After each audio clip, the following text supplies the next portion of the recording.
Good morning, dear student. I am Bola Shankar Singh, your Hindi teacher. Now I will teach you Hindi complementary book बाल महाभारत कथा. Topic will be Dronacharya. Suprabhatam. मैं बोला शंकर सिंह, आपका हिंदी अध्यापक. मैं आज कक्षा 7 के सहायक पाठ्य पुस्तक बाल महाभारत के एक टॉपिक, एक प्रकरण द्रोणाचार्य का अध्ययन कराएंगे. आप लोग ध्यानपूर्वक सुनिए और उस पूछे गए प्रश्नों का उत्तर दीजिए. तो चलते हैं पाठ में स्थित द्रोणाचार्य के बारे में क्या कहा गया है, हम उसका सम्यक हम अध्ययन करेंगे और पूछे गए प्रश्नों का उत्तर आप लिखेंगे. तो पहले द्रोणाचार्य के बारे में देखते हैं. आचार्य द्रोण महर्षि भारद्वाज के पुत्र थे. द्रोण महर्षि भारद्वाज के पुत्र थे.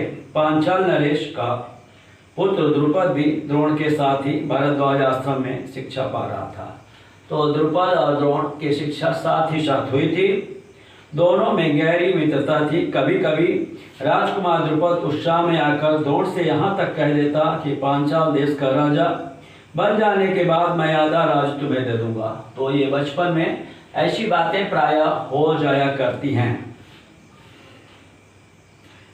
शिक्षा समाप्त होने पर द्रोणाचार्य ने कृपाचार्य की बहन से विवाह कर लिया और उनके एक पुत्र हुआ जिसका नाम उन्होंने अश्वत्थामा रखा. द्रोण अपनी पत्नी और पुत्र को बड़ा प्रेम करते थे. तो द्रोण अपनी पत्नी को भी बहुत जोता प्रेम करते थे, पुत्र को भी बहुत जोता है कि प्यार करते थे.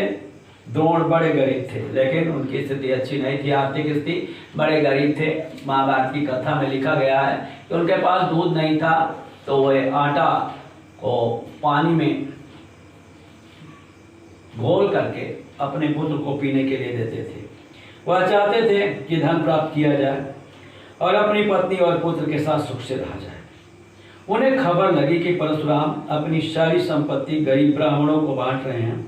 तो भागे भागे उनके पास गए, लेकिन उनके पहुंचने तक परशुराम अपनी सारी संपत्ति वितरित कर चुके थे और वन गमन की तैयारी कर रहे थे. द्रोण को देखकर वह बोले, ब्राह्मण श्रेष्ठ, आपका स्वागत है, पर मेरे पास जो कुछ था वह बांट चुका हूँ. अब यह मेरा शरीर और धनुर्विद्या ही है. बताइए मैं आपके लिए क्या करूं. तब द्रोण ने उनसे सारे अस्त्रों के प्रयोग तथा रहस्य सिखाने की प्रार्थना की. परशुराम ने यह प्रार्थना स्वीकार कर ली और द्रोण को धनुर्विद्या की पूरी शिक्षा दे दी.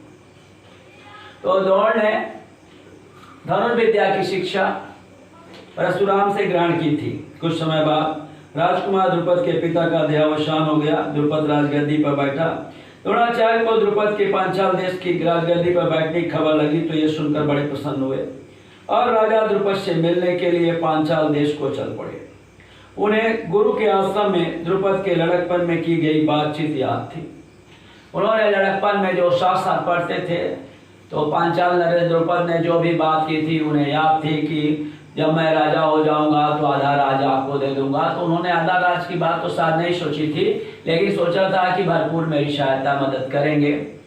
कुछ रथ, गाय, हाथी, घोड़े कुछ हमें अवश्य प्रदान करेंगे और रत्न कुछ दे देंगे तो हमारी गरीबी दूर हो जाएगी.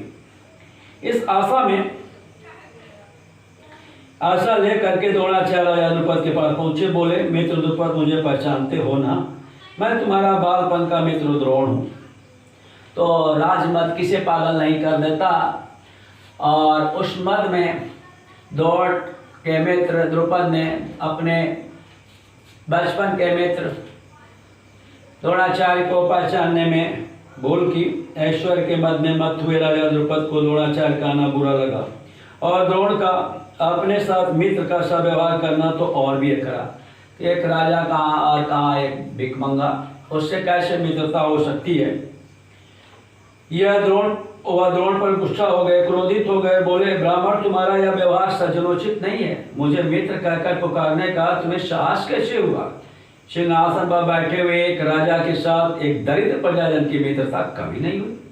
तुम्हारी बुद्धि कितनी कच्ची है. लड़कपन में लाचारी के कारण हम दोनों का जो साथ रहना पड़ा, उसके आधार पर तुम द्रुपद से मित्रता का दावा करने लगे. दरिद्र की धनी के साथ, मूर्ख की विद्वान के साथ और कायर की वीर के साथ मित्रता कहीं हो सकती है. मित्रता तो बराबरी वालों के साथ की जाती है, जिसकी हैसियत बराबरी वालों की हो। जो किसी राज्य का स्वामी न हो वह राजा का मित्र कभी नहीं हो सकता। द्रुपद की इन कठोर दरोक्तियों को सुनकर द्रोणाचार्य बड़े लज्जित हुए और उन्हें क्रोध भी बहुत आया। उन्होंने निश्चय किया, मैं इस अभिमानी राजा को सबक सिखाऊंगा और बचपन में जो मित्रता की बात हुई थी उसे पूरा करके मैं चैन लूंगा। वह हस्तिनापुर पहुंचे और वहां अपनी पत्नी के साथ कृपाचार्य के यहाँ गुप्त रूप से रहने लगे। तो बिना बताए अपनी पत्नी के साथ कृपाचार्य के पास रहने लगे। कृपाचार्य का कुरु जनपद के कुरुकुंड का कौरव पांडवों के मतलब कि पितामह भीष्म के कुलगुरु थे। एक रोज हस्तिनापुर के राजकुमार नगर से बाहर कहीं गेंद खेल रहे थे। इतने में उनकी गेंद एक कुएं में जा गिरी। युधिष्ठिर उसको निकालने का प्रयत्न करने लगे तो उनकी अंगूठी भी कुएं में गिर पड़ी। सभी राजकुमार कुएं के चारों तरफ झांक झांक कर देखने लगे, पर उन्हें निकालने का कोई उपाय नहीं सूझता था। एक कृष्ण वर्ण का ब्राह्मण मुस्कुराता हुआ ये सब देख रहा था। राजकुमारों को उसका पता नहीं था। राजकुमारों को अचरज में डालता हुआ बोला, राजकुमारों बोलो, मैं गेंद निकाल दूं तो तुम मुझे क्या दोगे?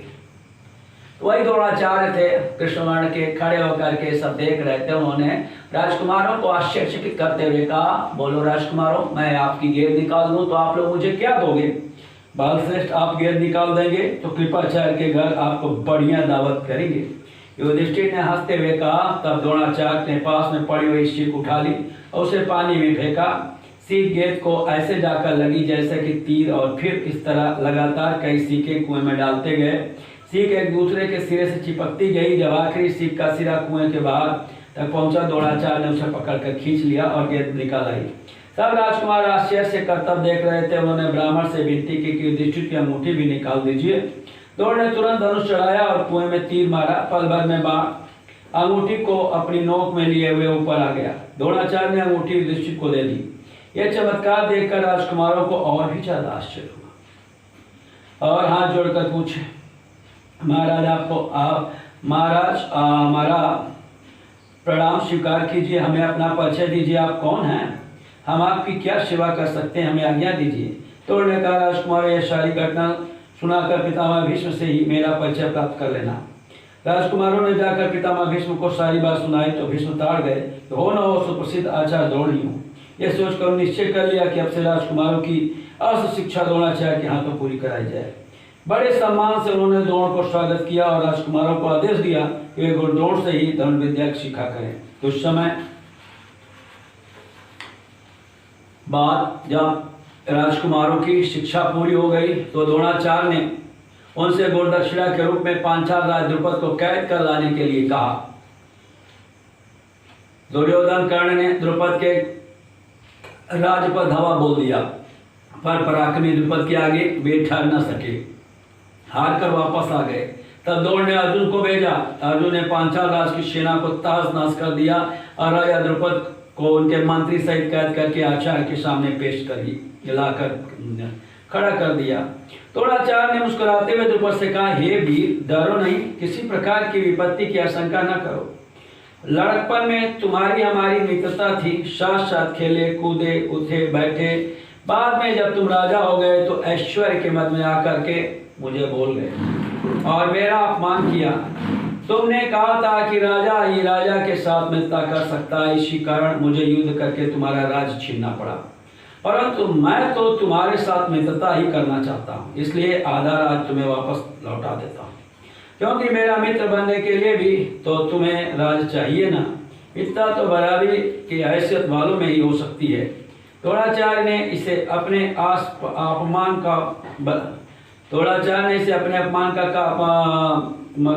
का काफी बदला समझा और उन्होंने द्रुपद को बड़े सम्मान के साथ विदा किया।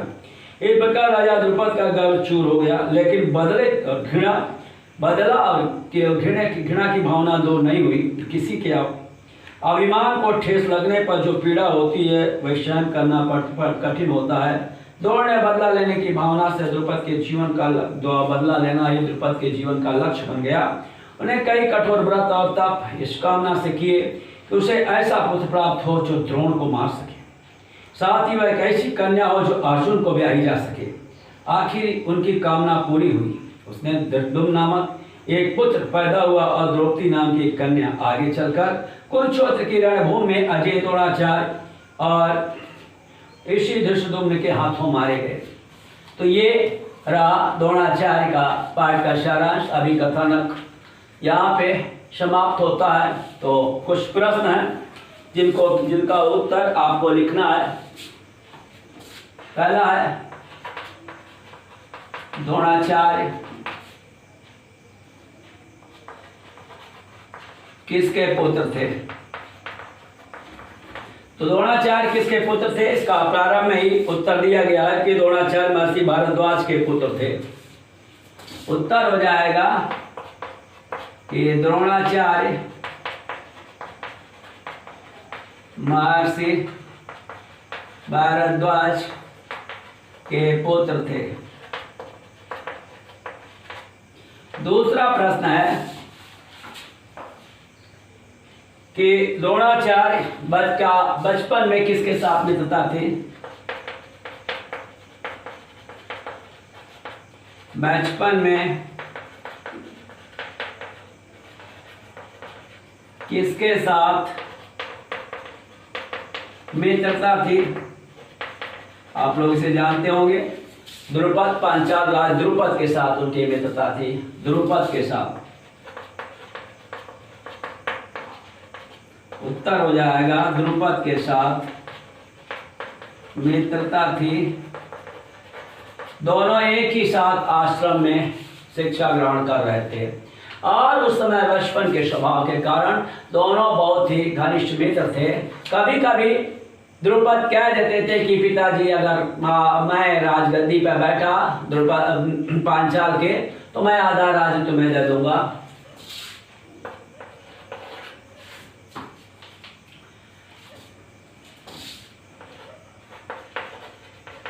द्रोणाचार्य का विवाह किसके साथ हुआ?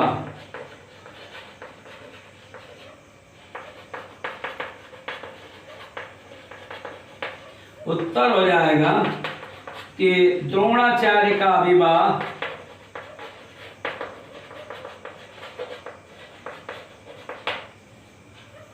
कृपाचार्य की बहन के साथ हुआ।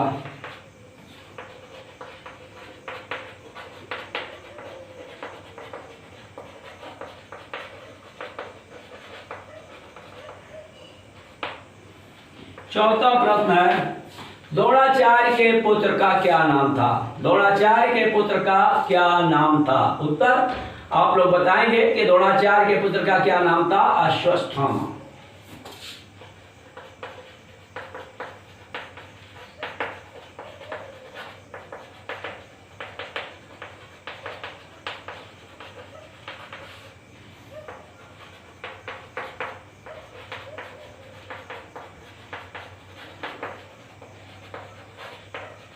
द्रोणाचार्य के पुत्र का नाम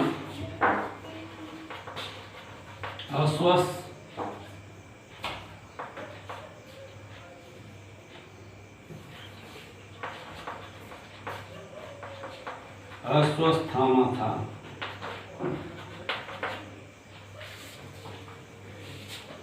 अश्वत्थामा द्रोणाचार्य का पुत्र था। उसे बहुत ही मानते थे, बहुत ही उससे प्यार करते थे। द्रोणाचार्य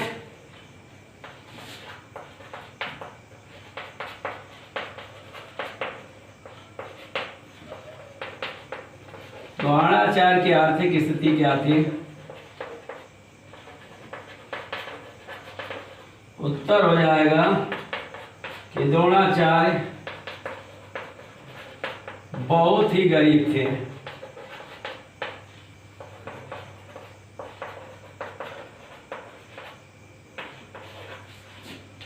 द्रोणाचार्य परशुराम के पास किस लिए गए?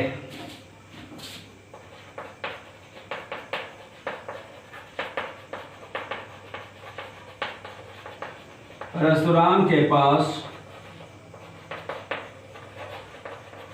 किस लिए गए? उत्तर हो जाएगा कि द्रोणाचार्य परशुराम के पास संपत्ति धन मांगने गए थे।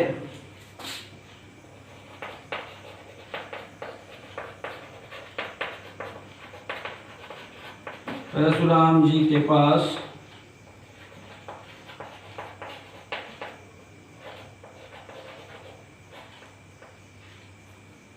संपत्ति या धन मांगने गए थे।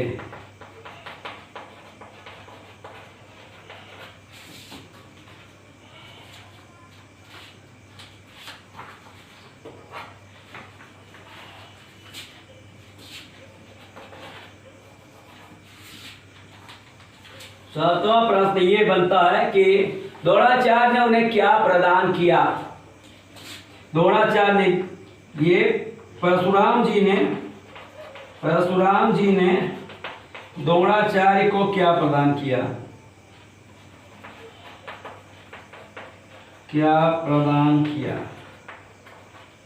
तो उत्तर हो जाएगा कि परशुराम जी ने द्रोणाचार्य को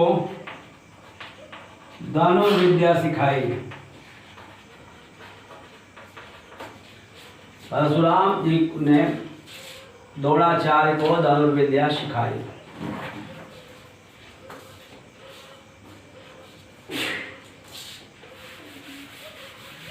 ये कुछ प्रश्न है, अब कुछ और प्रश्न है, 2 3 7 प्रश्न हो चुके हैं। 8वां प्रश्न है,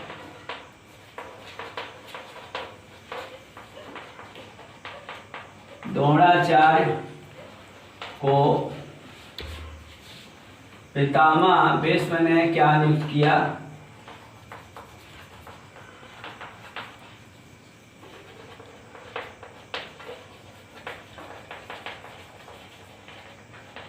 उत्तर हो जाएगा कि द्रोणाचार्य को पितामह भीष्म ने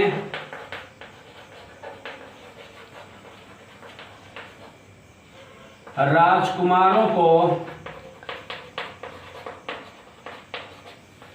धनुर्विद्या सिखाने की जिम्मेदारी सौंपी।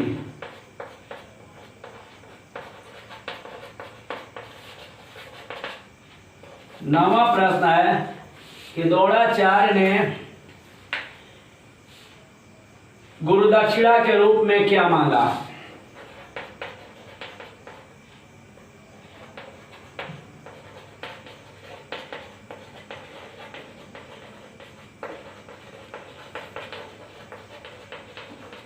रूप में क्या मांगा, उत्तर हो जाएगा कि द्रोणाचार्य ने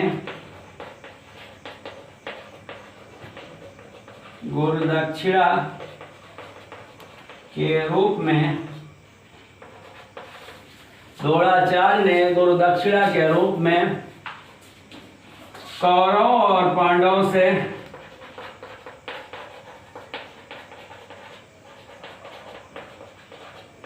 पांचाल राज द्रुपद को पराजित करके उनके चरणों में लाने को कहा। 10वां प्रश्न है, क्या द्रोणाचार्य ने पांचाल राज की हत्या करवा दी।